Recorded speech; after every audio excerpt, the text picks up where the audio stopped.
Hello everyone. आज मैं आपको एक्सप्लेन करूंगी विलियम शेक्सपियर की poem when in disgrace with fortune and men's eyes. इस पोयम में पोएट ने अपना लव और रिस्पेक्ट दिखाया है एक यंग मैन के लिए। ये पोयम फेयर यूथ का पार्ट है। विलियम शेक्सपियर की पहली 126 पोयम में एक यंग मैन को एड्रेस किया है जिसे फेयर यूथ कहा है।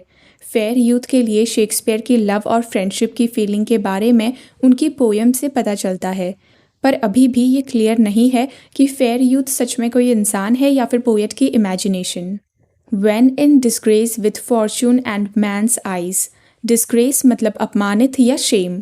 जब मैं अपमानित या शेम फील करता हूँ अपने भाग्य की वजह से और लोगों की नज़रों की वजह से।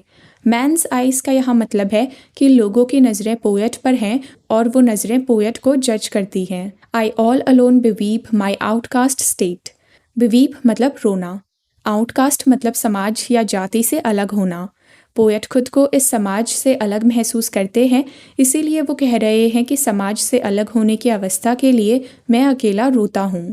And trouble deaf heaven with my bootless cries. Bootless मतलब बेकार, और जो ये बेकार का रोना मैं रोता हूँ उससे मैं उस बहरे स्वर्ग को तकलीफ देता हूँ। यहाँ स्वर्ग को बहरा कहा है क्योंकि हेवन पोएट के रोने को नहीं सुनता। And look upon myself and curse my fate. Curse मतलब कोसना, फेट मतलब किस्मत, और मैं खुद को देखता हूँ और अपनी किस्मत को कोसता हूँ। अभी तक की लाइंस का मतलब है कि जब मैं अपने भाग्य और लोगों की नज़रों की वजह से अपमानित महसूस करता हूँ तो मैं इस समाज से अलग होने की अवस्था के लिए रोता हूँ और उस बहरे स्वर्ग को अपने बेकार के रोने से तकलीफ देता हूँ और अपनी किस्मत को कोसता हूँ। Wishing me to one more rich in hope. मैं विश करता हूँ कि काश मैं उसकी तरह होता जिसके पास बहुत सारी उम्मीद है। Featured like him with friends possessed. Featured मतलब प्रदर्शित करना, पोजेस्ड मतलब प्राप्त करना। मैं विश मांगता हूँ कि मुझे उसकी तरह प्रदर्शित किया होता या बनाया होता, उसकी तरह जिसे दोस्त प्राप्त हैं।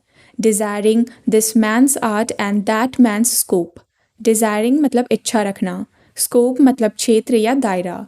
मैं इच्छा रखता हूँ कि उस आदमी की जैसी कला मेरे पास भी हो और उसकी कला का जितना बड़ा दायरा है या क्षेत्र है उतना ही मेरा भी हो।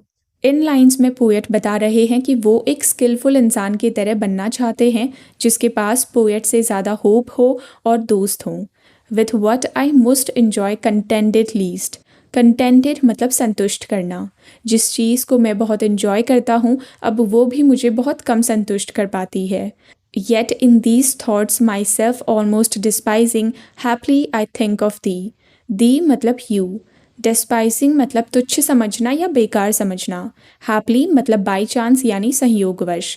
फिर भी जब मैं इन विचारों में होता हूँ और खुद को तुच्छ या बेकार सोचता हूँ और फिर बाई चांस मैं तुम्हारे बारे में सोचता हूँ, and then my state, like to the lark at break of day, arising from sullen earth, sings hymns at heaven's gate. State मतलब अवस्था।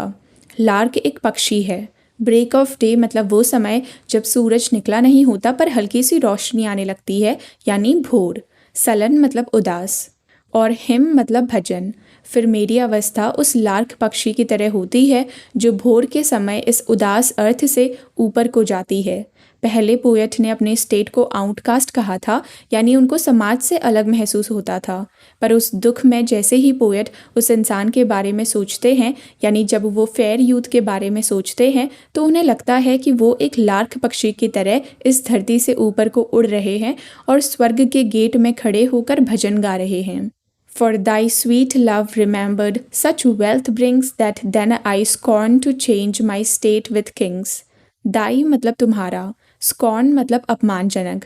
तुम्हारा मीठा प्यार याद करके मेरी ज़िंदगी में इतनी दौलत आ जाती है कि मैं अपना पद किसी राजा के साथ बदलना भी अपना अपमान समझता हूँ। यानी उस इंसान को याद करके पोएट को लगता है कि वो बहुत अमीर है क्योंकि उस इंसान का प्यार उनके पास है, और ये सोचकर वो किसी राजा से तक अपना पद बदलना नहीं चाहते। यहाँ पर ये पोएम एंड होती है। Thank you for watching.